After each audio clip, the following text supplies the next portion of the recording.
Student accommodation का main reason ये भी है कि if you don't know anybody in Australia, I will suggest you.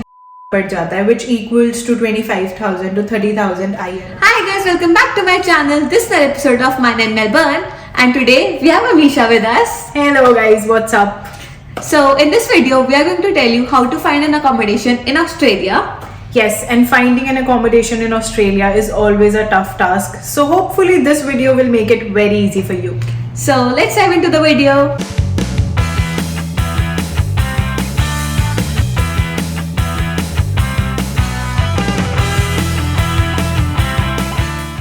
So first things first, when you first arrive in Australia, the question must be where should you go? Because it's a wholly different country and you don't know anybody, so you must be really confused. So what I will suggest is that you should be prepared beforehand. Because guys, Australia में घर ढूंढना is a real task, telling you from my own personal experience.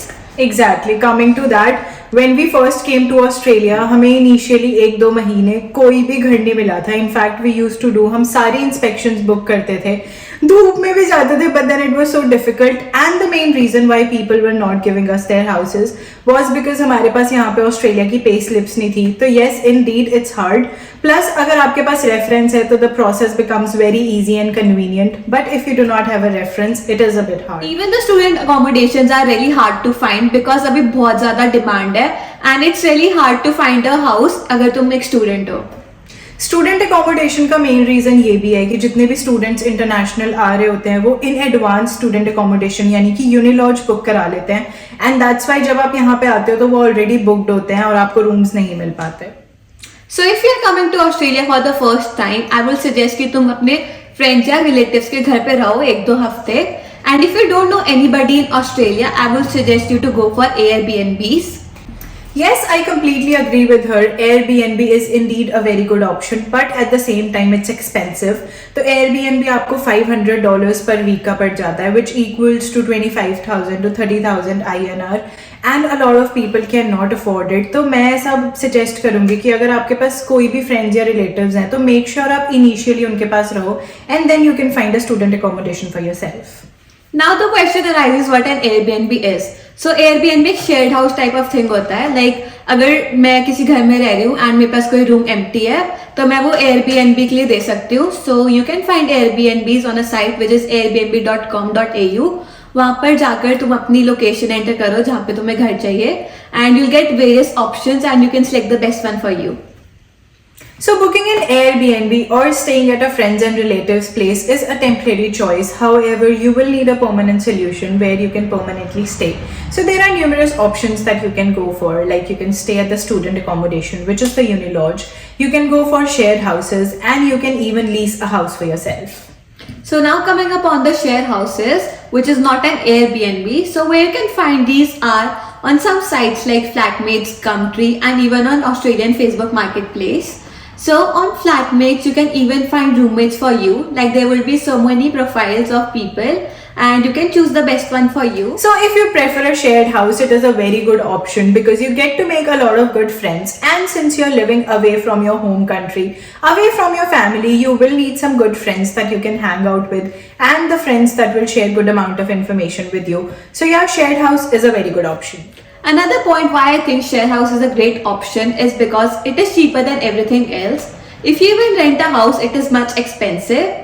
Now why is it cheaper is because it is a share house and you are sharing it with other people. So you are paying and others are paying as well. So it automatically becomes cheaper. So now coming upon the student accommodation, it can be either off campus or in the university itself. The best thing I think about student accommodation is that it is rent exclusive. That means everything is included in your rent, either it be the gym, the swimming pool or the laundry room. And I personally feel that even though Unilodge is expensive, but it is completely worth it क्योंकि वो आपको सारी facilities देते हैं, बहुत ज़्यादा spacious होता है. सारी फैसिलिटीज़ के साथ साथ आपको काफ़ी और चीज़ें भी मिलती हैं.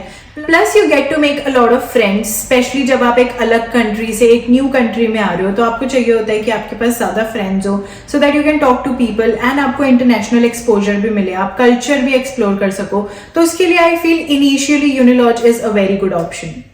Another thing guys, you can even find students from your own course जिससे आपको studies में भी help हो जाएगी. One more thing guys, if you are going for student accommodation that is off campus, that will be slightly cheaper. It will start from around $700 and can go anywhere up to $1,200.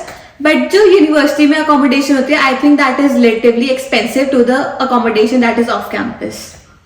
Yes, and if you want to book your university accommodation, the best part is that you can book it from your home country before traveling to another country, which is very convenient. So that जब आप यहाँ पे आओ, suppose अगर आप India से Australia आ रहे हो, तो आप इंडिया से यूनिवर्सिटी की वेबसाइट पे जाके ऑनलाइन अपनी accommodation बुक कर सकते हो, ताकि जब आप ऑस्ट्रेलिया आओ आपको इस चीज में हासिल ना करना पड़े.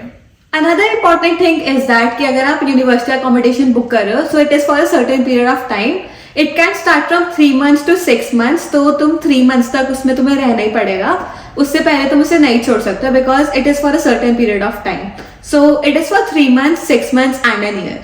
Yes, and another suggestion that I would personally want to give is कि बहुत सारे international students ऐसा करते हैं कि वो यहाँ पे यूनिलॉज में रहते हैं for like initial 6 months for 1 semester and then they go for off campus accommodation. उससे ये होता है कि आपको यूनिलॉज का भी एक्सपीरियंस मिल जाता है, आपके फ्रेंड्स बन जाते हैं and then आप easily off campus accommodation में भी रह सकते हैं. Another thing is that कि तुम्हें यूनिलॉज या स्टूडेंट अकोमोडेशन लेने के लिए कोई भी पे स्लिप्स नहीं चाहिए होती है. So the best thing is that कि तुम 6 महीने यूनिलॉज में रहो and till then you'll get your pay slips as well and then you can lease a home easily. Yes, I think that's a very great point. क्योंकि जब हमने घर lease किया था तो हमें पे स्लिप्स वगैरह दिखानी थी, but since we did not have any pay slips and stuff, हमें रेफरेंस के थ्रू मिला था. तो अगर आपके पास पे स्लिप्स नहीं है तो पहले you find a good job for yourself, collect the good amount of pay slips and then you can easily lease a house if you want. So now coming about how you can lease a home in Australia, I think ये हम सबसे best बता सकते हैं because we have personally gone through this. जब हम initially Australia में आए थे तो हमने 2-3 महीने तक घर ढूंढे थे and हमें कोई भी नहीं मिला था. हमने बहुत सारी इंस्पेक्शंस करी थी and then we ended up in this house. तो अगर आपको अपने लिए घर लीज करना है, सबसे पहला स्टेप होता है कि आप इंस्पेक्शंस बुक करो. तो यहाँ ऑस्ट्रेलिया में डेली बहुत सारी इंस्पेक्शंस होती है और अगर आपको देखना है कि कौन कौन से घर की इंस्पेक्शन हो रही है तो आप अलग अलग साइट्स पे देख सकते हो, जैसे कि रियल एस्टेट हो गया, डोमेन हो गया, प्लस फेसबुक मार्केट प्लेस भी हो गया. बट द थिंग इज कि फेसबुक मार्केट प्लेस पे कुछ एक फेक केसेस भी होते हैं, जैसे कि हमारे साथ हुआ था. हमें बंडूरा में एक घर मिला था, हम उसकी इंस्पेक्शन करने गए and everything was going well, plus वो घर इतना सुंदर था तो हमने फाइनलाइज भी कर लिया था. But then we had a friend और वो यहाँ पे काफी टाइम से रह रहा था, तो हमने अपने फ्रेंड को बोला कि ठीक है let's just go and sort things out. तो जब हमने उन लोगों से डॉक्यूमेंट्स मांगे उन्होंने डिनाई कर दिया कि हम डॉक्यूमेंट्स नहीं देंगे and that's how we came to know कि वो फ्रॉड कर रहे थे बिकॉज दे वर लाइक कि आप हमें रेंट दे दो घर का पूरा नेक्स्ट मंथ का, and it was nearly around $2,000-$2,500. They were like वो दे दो एंड देन 1 मंथ के बाद हम आपको कीज देंगे. Obviously it was fake. तो ऐसे केसेस में बिल्कुल नहीं पड़ना. मेक श्योर आप लोग रियल एस्टेट जैसी वेबसाइट्स पे जाओ, वहां पे आप इंस्पेक्शन बुक कर सकते हो एंड देन आप इजीली जाके घर देख सकते हो. So now अब आप इंस्पेक्शंस कैसे बुक कर सकते हो? So for example you are using real estate, तो तुम रियल एस्टेट की वेबसाइट पे जाओगे and then you'll find homes for you and then if you find anything good तो तुम उसकी इंस्पेक्शन बुक करोगे. Now there are open inspections and private inspections as well. तो ओपन इंस्पेक्शन क्या होती है कि बहुत सारे लोग एक ही टाइम पर आते हैं, सब एक साथ इंस्पेक्शन करते हैं. तो जिसको भी घर पसंद आता है वो सब फॉर्म लेते हैं and you fill out a form. उसमें तुम सारे अपने डॉक्यूमेंट्स डालते हो, your passport, visa and your funds, and जिसके भी फंड सबसे ज्यादा स्ट्रॉन्ग होते हैं उसको घर मिल जाता है. सो आई थिंक तुम्हारे फंड या तुम्हारी पे स्लिप बहुत ज्यादा स्ट्रॉन्ग होनी चाहिए if you want to lease a house in Australia. Now talking about private inspections, अगर आप रियल एस्टेट पे बुक कर रहे हो तो या तो आप ओनर से बात करोगे या फिर आप एक एजेंट से बात करोगे. एंड प्राइवेट इंस्पेक्शन में अनलाइक ओपन इंस्पेक्शन सारे लोग नहीं आते, तो सिर्फ आप जाओगे इंस्पेक्शन करने के लिए. And I think it's really best क्योंकि ओपन इंस्पेक्शन में समवेयर कॉम्पिटिशन भी बहुत ज्यादा बढ़ जाता है, जैसे कि लोगों के पास बहुत स्ट्रॉन्ग पे स्लिप्स वगैरह होती है. बट अगर आप प्राइवेट इंस्पेक्शन कर रहे हो तो आप अपना एक स्ट्रॉन्ग केस बना के पोर्ट्रे कर सकते हो and the chances are more. So now coming up to कि तुम्हें अनफर्निश्ड घर लेना चाहिए या furnished, I think it's totally up to you. पर आई विल सजेस्ट कि तुम्हें इनिशियली फर्निश्ड ले लेना चाहिए because you won't have the furniture and initially इतना सारा मनी फर्नीचर पे स्पेंड करना is not a good idea.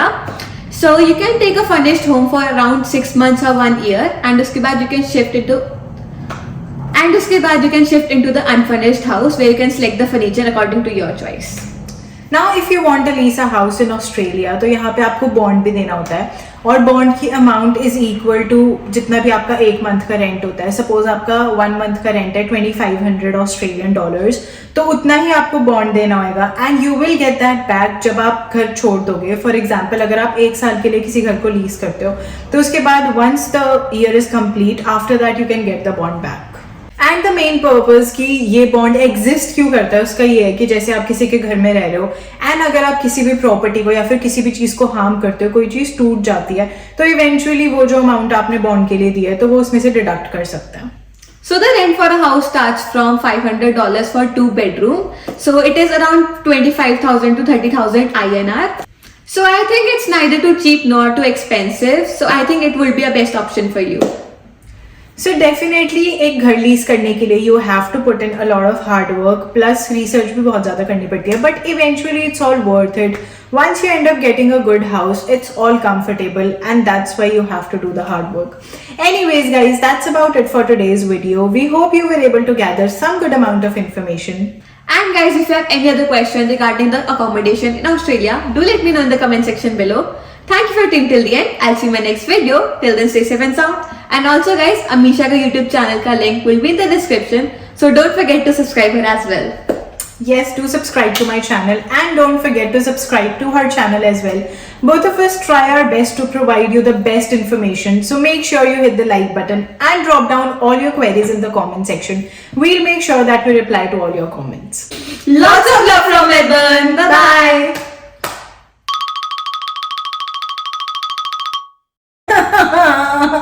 Biscuit ही खा लेता हूँ, कब से वेट कर रहा हूँ कि क्लिप बनेगी तो बिस्किट खाऊंगा. क्या है ऐसे? तो क्या हंस रहा है? मैं कहाँ हंस रहा हूँ? क्या है? मैं तो नहीं बना हंसना शुरू बार किया था. निकल गया से. मैंने कहा स्लीप होगी, अब चलेगी, शट डाउन होगी भाई, बोल ही नहीं रही है. Game over.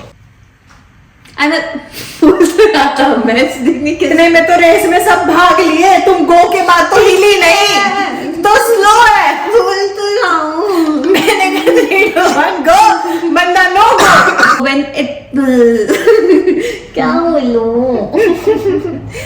क्या रे रहा देख लाल टमाटर लग रही है. क्या है इसका शूट